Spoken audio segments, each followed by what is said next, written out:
Happy Wednesday, friends! I hope that you're all doing really well. I am here today to celebrate my 1 year of being back in the online bookish space. It was January 2025 when I reactivated my bookish Instagram and I made a booktok and I started posting bookish videos here on YouTube. I thought a fun and maybe interesting for you way to celebrate today would be to go through all of the lovely books that I've been so blessed, so lucky to receive from publishers in this past year. I'm going to kick us off going through all of the early finished hardbacks that I've been lucky enough to receive, starting with The Irresistible Urge to Fall for Your Enemy by Brigitte Knightley. I was lucky enough to receive an e-arc of this in February, and I think my reading vlog of this book might be my first bookish video on YouTube. I also have The Robin on the Oak Throne. This is the sequel to The Red in the Holly Library, which I read independently and enjoyed, and Book Break from Pam Macmillan asked if I wanted to join in with a read-along for the second book, and they sent me this and I really enjoyed that. Next we have Hemlock and Silver by T. Kingfisher. This was my first T. Kingfisher book and I absolutely loved it. I highly recommend, and I want to read their entire backlog now. We also have Uncharmed by Lucy Jane Wood. I absolutely loved Rewitched, her debut, so I was so excited when Book Break asked me to be part of a Instagram read-along for this book, and I also got to meet Lucy. I got to be in a group chat with Lucy where we could all ask our questions, and this was just such a fun read-along. I loved this book, I loved the read-along, I love Lucy. My books are signed, and all of that falling out is all of the little goodies that she added in. Next we have As the World Falls Down by Jordan Lind. Honestly, this was a DNF for me, which breaks my heart. I was so excited about this because I'm a Labyrinth girly. Literally last night I went and watched The Labyrinth in the cinema for the 40th anniversary, so I was so excited about this book, but it just didn't gel well with me. The storytelling, the way we open the story and our main character, it just didn't connect with me personally, so that was a bit disappointing, but here she is.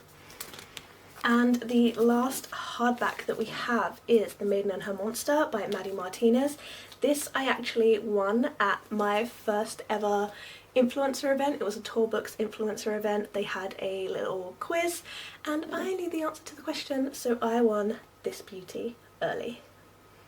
I'm now going to move on to physical arcs, and speaking of the Tor influencer event, I picked up some arcs at that and I'll show you those. These are the arcs I was lucky enough to pick up at the Tor influencer event. We have The Last Wish of Bristol Keats, which is the sequel to The Courtney of Bristol Keats. So I managed to pick up this lovely arc copy. I also managed to pick up The Fallen and the Kiss of Dust by Clarissa Broadbent. I feel like I said that weird. Broadbent, not Broadbrent. She's a chunker. The Tor influencer event is also where I managed to snag my copy of The Everlasting by Alex E. Harrow. This was my favourite read of November, one of my favourite reads of the whole year. If you haven't read this, you need to add this to your TBR and get on it immediately. And the final book that I picked up at the Tor influencer event was Blackthorn by J.T. Geisinger. Now onto my other physical arcs that have come to me in the mail. We have my Game On arc by Kai Stevens. My arc of Two's a Charm by Heather Spellman. This came out in October. Perfect timing. This is a big paperback as well, by the way. Like, it's bigger than your regular paperback, and I love that. And then Bury Our Bones in the Midnight Soil. This is my most treasured physical arc. I also have the hard copy up there that I got when I went and met V. Schwab. This was my first ever Book Break read-along, and I can't believe this was my first ever one, like V. Schwab. So I got this in, I want to say April. I did a read-along with them on Instagram. I made so many great friends in that Instagram group. We got to be in a group chat with V. Schwab and ask her questions, and then later on in the year I got to go and see V. Schwab on her tour, which was so exciting. This is a prized possession of mine. Getting on to some books that are coming out this year, we have As If by Isabel Wadner? Is that how you would say that? Anyway, this comes out in February of this year, so very, very soon. Two men meet in a flat in London. They are total strangers and yet they look remarkably alike. Lewis is grieving his dead wife. Corinne is hiding from his very much alive one. Lewis never had children. Corinne is an ambivalent parent at best. Lewis is an erstwhile actor, too depressed to attend the big audition that is just falling into his lap. Corinne has tried a dozen dead-end jobs but never pursued his acting dreams. Two men living mirror-image lives, each seeking a second chance to get things right, each wanting what the other has. As If is an existential farce about the road not taken. Surreal and slyly poignant, suffused with ironic melancholia, it is palpable for the 21st century everyman. A character trapped in reality's hall of mirrors, endlessly searching for something to live for. And this is a short one too. It's only 175 pages. And finally, Honeysuckle by Bar Friedman Tell. This comes out in April of 2026. I am really, really interested in this one too. Once upon a time, on the edge of a forest, there was a lonely child with only his older sister for company. So his sister made him a playmate, Day, a girl woven from carefully selected flowers and words. Finally, this boy, Rory, had a friend. Rory is gloriously happy until he learns that Day is a seasonal creature. At the end of the season, she must be woven back together or fall gruesomely apart. And when, one autumn, his sister fails to return home from university in time, Rory has no choice but to watch his best friend slowly crumble, not knowing until the last second if she can be pieced together again.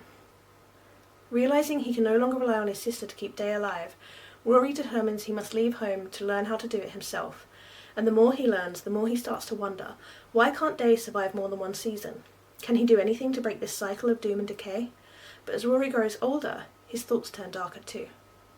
While Rory sinks deeper into research and experiments, ensconced in libraries and hunched in university labs, Day is left to wait for his return, alone.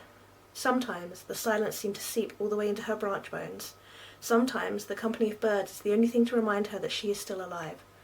And as Rory keeps pushing his experiments further and further, Day starts to wonder, how far is too far? A hauntingly lyrical, fairy tale-like horror. I don't read a lot of horror, and if I do, it has to have fairy tale vibes, so I'm excited to get into this one. Okay, let's move on to early finished paperbacks. First on my stack we have Dream Girl Drama by Tessa Bailey. I really love the Big Shot series and I was so excited to have this arrive on my doorstep. Next we have The Baby Dragon Cafe and The Baby Dragon Bakery. I love, love, love these covers. I love these books. I love a cozy vibe. I also got a little bookmark with that one.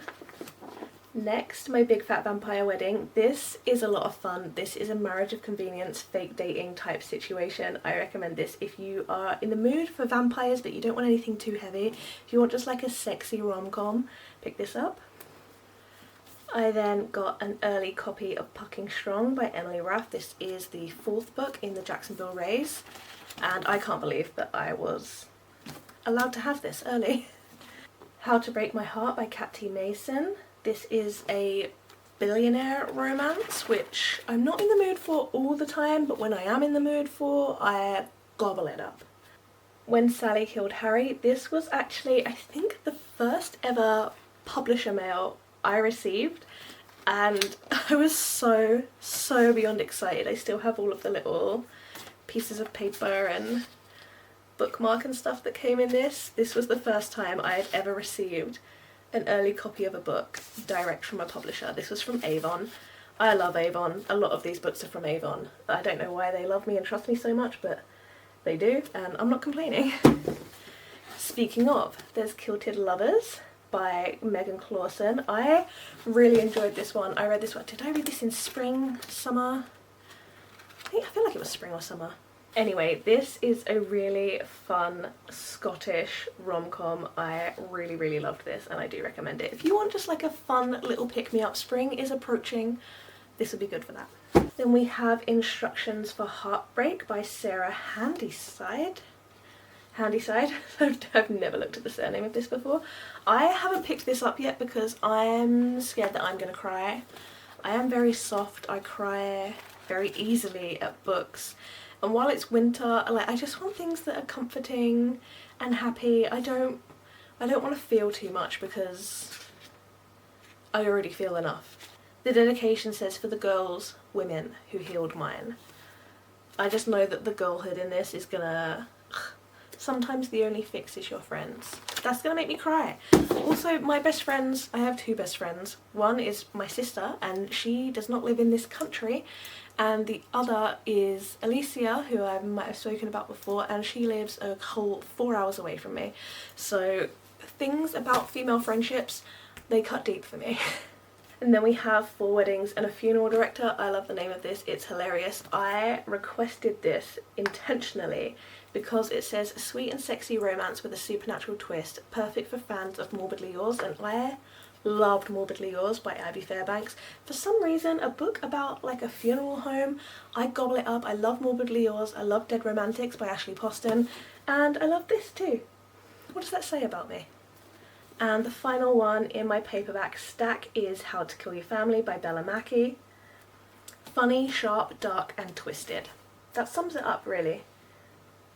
Okay, we are nearly through.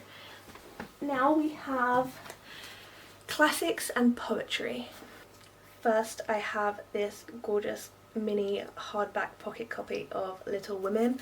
I love Little Women, my mum loves Little Women, my sister loves Little Women, we are Little Women, so I was really overjoyed when this came through the letterbox. That also came along with this new paperback copy of The Great Gatsby. This was my favourite read, or one of my favourite reads when I was doing English Lit at school.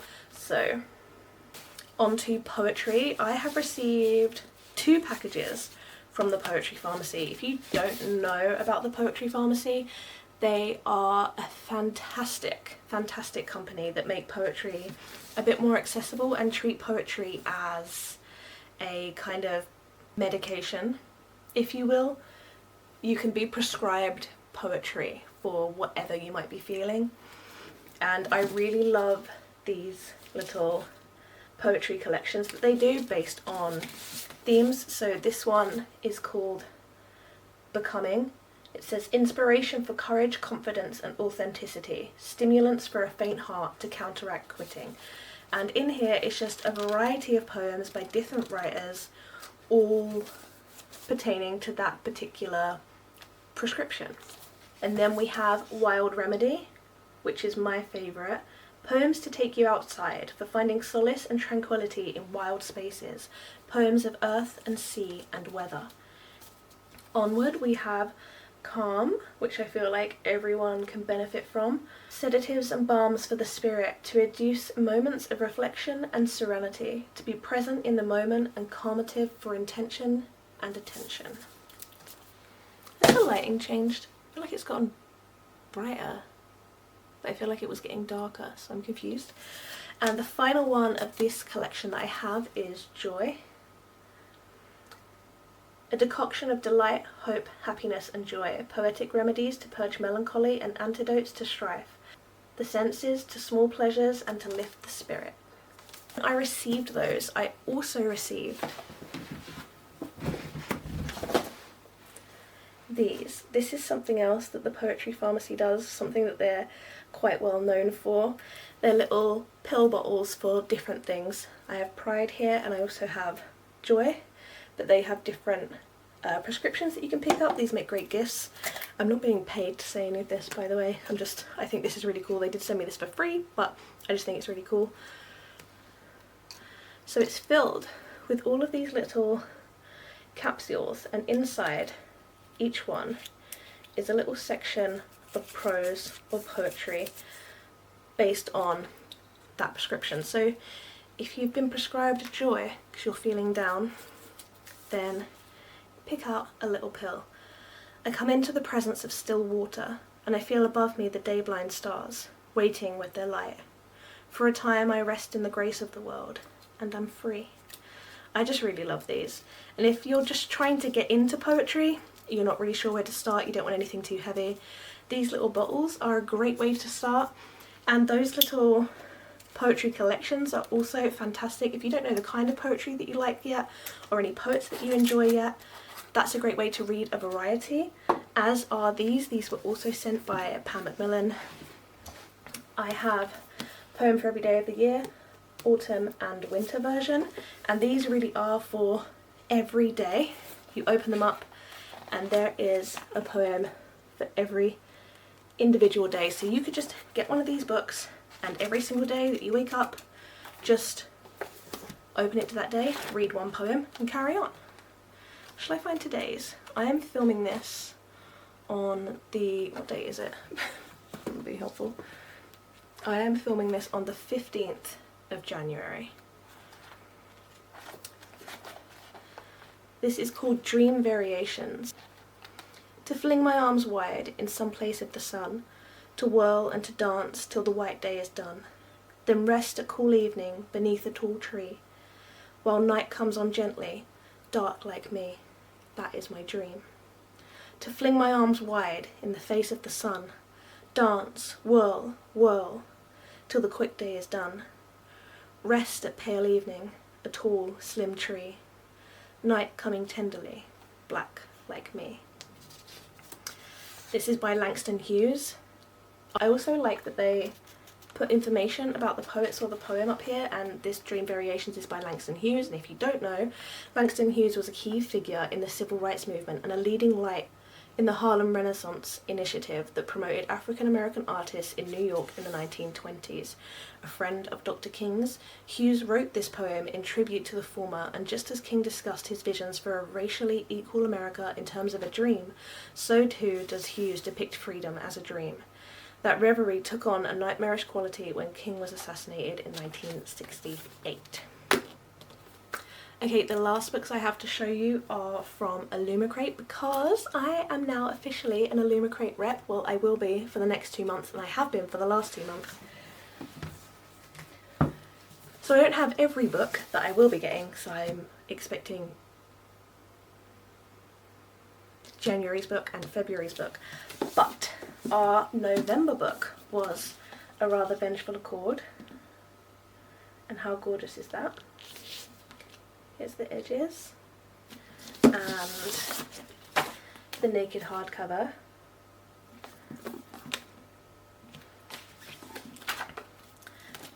And our end papers. I hope you can see, because I am blocking the viewfinder from myself by doing this. But I hope it's in focus.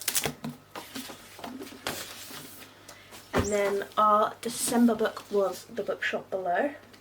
I love this edition even more. I think it's stunning. Look at these little bookshelf edges. I don't love the shiny naked hardback, but the art is beautiful, and the character art on these end papers is very much drawing me in. I'm gonna have to pick this up soon. So that is it. That is all of the books that I've been so lucky, so blessed to receive over the course of the past year. When I came back to the bookish space online in January of 2025, I had never really spoken on camera before. I had had a book Instagram before, but that stopped before Reels even became a thing, before TikTok existed. So I'd been in the bookish space before, but only in photo sense. So starting in January 2025, in a completely different social climate where everything is about videos and talking and TikTok, I was so frightened. It would take me 10-20 minutes to muster up the courage to even try to start filming. I would cringe myself out so bad. I was so embarrassed. My heart would rush like I was doing public speaking, even though I'm just sitting in a room by myself with a camera. I didn't think I was going to get anywhere. I didn't think I was charismatic enough or likable enough or confident enough to do anything, really. And my accounts didn't soar. I only had 2,000 something on TikTok. I've got about 5,000 on Instagram, but a lot of those are from previous years. And I think there's only about 200 of you right here. But it's been enough to receive all of these beautiful books, to go to amazing bookish events, to make new bookish friends, to do things that I never thought I would do. For my tour influencer event, I had to get on the train to London, walk into a room of complete strangers. I'd never met any of them, I wasn't in any kind of clique, and I am a hermit. I work from home. Like I said, my best friends live other places. The only people I regularly see is Ken and my mum. So it was a really big deal for me to get out there, travel, walk into a room full of strangers, into a situation that I'd never been in before and didn't know what to expect from. And I can't believe I did that. It's just overall been an amazing year, and please, if you've been thinking about making a bookstagram, a booktok, a booktube, but you're thinking, oh, I don't know, I'm shy, I don't want to do it, I'm scared, please, please, please, please do it. I have had the best year. Let me know down below if you are on bookstagram, booktok, booktube, so that I can come and follow you, and I will see you all next Wednesday.